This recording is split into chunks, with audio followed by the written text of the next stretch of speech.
बिस्मिल्लाहिर्रहमानिर्रहीम। मैंने एक वीडियो में बताया था कि सेल टैक्स रजिस्ट्रेशन करवाने के लिए अगर आप अपना बिज़नेस स्टार्ट करना चाहते हैं, जनरल ट्रेडिंग का, इंपोर्ट का, तो आपको सेल टैक्स रजिस्ट्रेशन करवानी पड़ती है। तो उसका आसान तरीका मैंने अपनी एक वीडियो में बताया था कि आप किसी भी वकील के पास चले जाएं जो टैक्स कंसल्टेंट होते हैं, वो आपको कोई 1500 रुपया लेंगे और आपको सेल टैक्स रजिस्ट्रेशन करवा देंगे।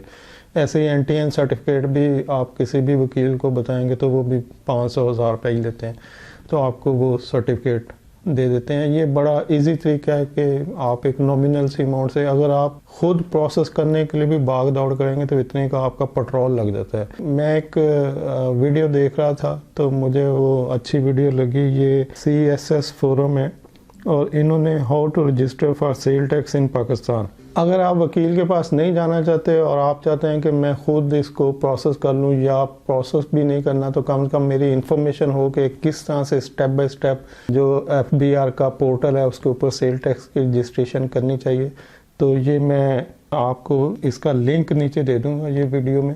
ये CSS फोरम है, तो इन्होंने काफ़ी मेहनत से ये वीडियो बनाई थी। मैं इसी लिंक को आपको फॉरवर्ड कर देता हूँ नीचे, तो आप इसको क्लिक करके देख लें कि अगर आप खुद सेल टैक्स रजिस्ट्रेशन को आना चाहते हैं तो स्टेप बाय स्टेप आप किस तरह से उसको फॉलो करते हुए खुद रजिस्ट्रेशन को आ सकते हैं। तो दूसरों की मेहनत को अप्रिशिएट करना चाहिए। तो ये एक अच्छी वीडियो थी सेल टैक्स रजिस्ट्रेशन के लिए, इसलिए मैंने इसको नीचे लिंक में दे दिया और आपको इन्फॉर्म कर दिया। अगर आप में से कोई देखना चाहे तो वेलकम। वीडियो देखने के लिए शुक्रिया। अल्लाह हाफिज़।